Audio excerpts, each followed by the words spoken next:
What up, what up, what up? This the boy Pushman Mitch. As you can see, I'm the host of the No Fluff Podcast. I'm back again with a fluff or fact. You already know what time it is. Exotic car financing. Everybody wants to get approved for exotic car finance. I got NFL players, NBA players, athletes, actors. I make so much money, but for some reason they want to approve me for exotic car finance and I got to buy it cash. And I don't want to do that, Mitch, because I watch your videos. I watch a lot of my OGs. They tell me to use credit, OPM, other people's money instead of going and making that investment cash because the cars appreciate. Mitch, how can I get a car financed and potentially get in there and put some equity in there to switch the car up in a couple years? Whatever you may have you, or I might want to rent it out like you as well. So how can I get into exotic car financing? It's simple. You want to understand what the underwriting guidelines are. So the reason why understanding the underwriting guidelines is important is so you can put yourself into the best position to get success. What are the lenders looking for?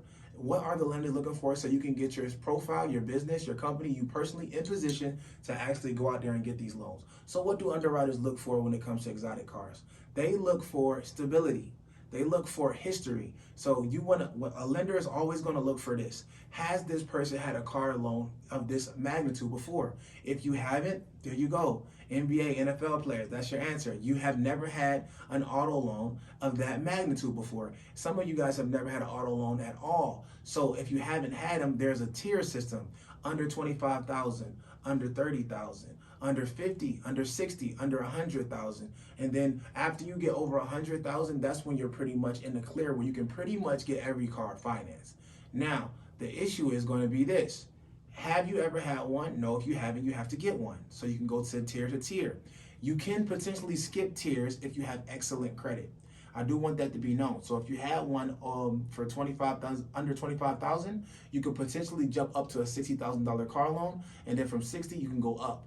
So it just depends on the person's credit history and also their capital. Because some people can put down a little bit more to get a higher note because they're willing to put down 20K, 15, whatever that may be. So it's potential to be able to skip it. And it's also based off of the bank or the lender or the credit union. Some of them will make exceptions because of your relationship with them. So you may have built a relationship with them, had a business bank account, had a credit card, an exceptional payment history with them for a long period of time, where they may make an exception to the rule and give you a higher one in a different tier. Now, you cannot go from not having a car loan ever to jump into over $100,000 car loan. They will not do that. It will never happen. I promise you, there is no way to get around doing that.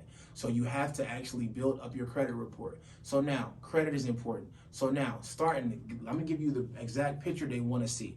At least a 720 credit score. At least a 720 credit score is what lenders are going to look for, at least when it comes to getting exotic car financed. Also are going to look for stability. Stability, how long has this person lived at their home? So if you have a house that's been on your credit report for a long period of time and you still live there, that's going to be great. Underwriters look for people who have been living in the same place for a long period of time. Why? Because if you were to not pay it, they can find you easily. They don't have to go looking from place to place. You don't move around a lot. That shows stability to them.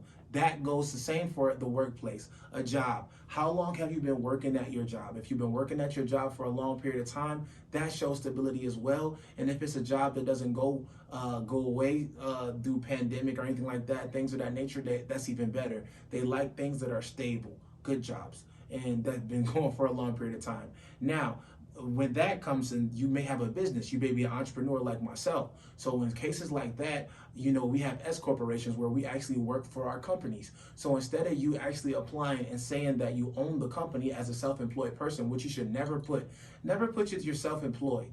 When you put that you're self-employed on the application, the application may damn near be automatically denied because you're self-employed. They would prefer that you work for a company. So, like myself, I work for my companies, so you can literally put yourself on payroll and then actually say that you work for your company. You're not going to clearly tell them that you own it because they don't care about that. You're actually employed for your company. Give yourself a title, president, CEO, head of operations, whatever it is. But you put yourself on payroll for 3 months, so therefore you have the actual pay stubs to show that you make what you say that you make, and you pay yourself that from your company, and then you put that on the application, how much you make. Also, other than stability, which is at how long you've been living in the place, other than stability, how long you've been working at the place, you want to think about salary. So how much do you make?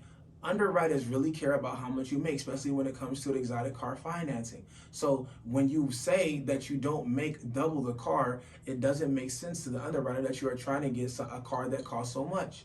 So when you're putting on the application that you make $100,000 a year or $200,000 a year, yet the car costs $300,000, that doesn't make sense to the underwriters. So they're going to deny your application. So you want to be making at least double the amount that that it costs. So if the car costs $290,000, you want to be making at least what, $600K. If your car costs more than that, you want to be making double. So if you're not making that, get yourself into a position to where you're making that, and then that's what you put on the application, and then you'll be able to get approved. And understanding that you can combine what you make from your businesses and what you make personally to actually be what you actually make, whatever you can verify that you make. Now, when it comes to that full picture, a lot of times they won't even ask you for proof of income because you have the complete picture. You have the 720 credit score. You have the stability in the home, stability in the workplace. You make the right amount of money. And also you had that auto line of credit on your credit report. You've had one over 100K. That is going to set you up for the best success for getting approved for an exotic car. And that's going to be with your own bank. That's going to be with a credit union, or that's going to be with the actual dealership. This is what they look for.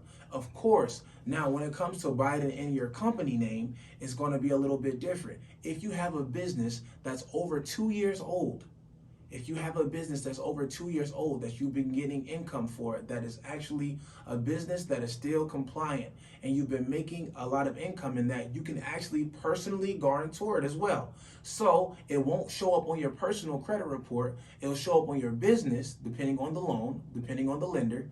And all you would have to do is be the person still in position, like with all the stuff that I just said before, but you're just going to PG it for a business. So you'll be personally guarantoring it, but it'll go on the business's credit, and you can be able to get multiple vehicles at the same time doing this as well. But the thing is, you have to be in position with all of those things that I just listed before. Stability in the home, stability at the workplace, 720 credit score at least. You want to be making double the amount of the car, and you want to have an auto line of credit, and then you can PG it onto a business as well. So again, you want to make sure, I always have to go back to this on all of these videos, how important your personal credit is. It is very important to keep your personal credit intact, and then also understand what underwriting guidelines look like. And then when you want to go buy a boat, when you're going to go buy a plane, when you want to go get a credit card, when you want to go get a private jet, you can put yourself in position to be able to actually get approved by finding out what they look for. Then you can actually get yourself as far as, oh, I need to make this much. Then you know not to apply until you make that much. Oh, I need to have this credit score. Oh, I know not to apply until I have that credit score. Oh, I haven't lived in my home long enough. Okay, I know not to apply until I've been living in my home that long. Oh, dang, I haven't been working at my job long enough. I know not to apply until I've been working at the place this long, or I've been working for my company for this amount of time. This is the benefit of understanding underwriting guidelines, so you can put yourself in position to get approved every time. So this is another episode of Fluff or Fact. I hope y'all learned something by watching this, how to get approved for exotic car financing. That's going to take you a long way. Now, tap in for the next episode. I'm going to tell y'all how to get a car in any kind of way. It's plenty of ways. So before I get off, I'll even tell you, you can get a car cash, clearly pay all cash. You can get it financed like what I just explained. And then you can get an equity-based loan, which is where you add 10% for the price of the car, and then you cut it in half. You put down that amount to buy the car. You put down half, and then you pay the rest off in payments in a loan. That's an equity-based loan. You don't have to have credit. You don't have to have anything. You can put the car in your mom's name, your dad's name, whatever. That's the benefits of an equity-based loan. Yes, the APR rate is a lot higher. You might end up paying, if it's an exotic car, $100,000 more than you would pay if you didn't. But at the end of the day, that's literally something that I have to present to you as an option. And then clearly you can get a car on a lease. Now, when it comes to lease cars, you got to understand lease cars is a great deal, because if you get it from the dealership, it's a brand new car. You get a mileage limit, you get the maintenance taken care of, and you get to get the latest, greatest car after the lease is up. But the only thing about it is with a lease, you cannot rent that car out. And I will never tell you guys that. I don't recommend that. That's going to be breach of the contract. That is not your actual car. That belongs to the actual leasing company or the dealership. so you never rent those cars out. Also, there are leasing companies that allow you to lease a car for more than 2 years. You can do a lease for like 5 years. Also, that falls under the same category. Never rent those cars out for profit. You don't want to use those cars for commercial use. You want to simply drive it for maybe a business car. You can shoot content in it. It's still going to be a great benefit to have those cars if you like to drive them. So this is not for you to rent these cars out. It's just simply for you to understand how to acquire them. So I'm going to break that down in the next video. I mean, I really broke it down right now, but y'all know how I get when I get to teaching. But either way, on to the next episode. I appreciate y'all taking the time. Make sure y'all like, comment, and subscribe. I want y'all to share this with people as well, because everybody needs to know this information. A lot of us don't know. So when y'all seeing people like myself driving Lambos and my friends, y'all don't understand that we understood the underwriting guidelines and we did what we needed to do to get ourselves in position for the best chance of success. Until next.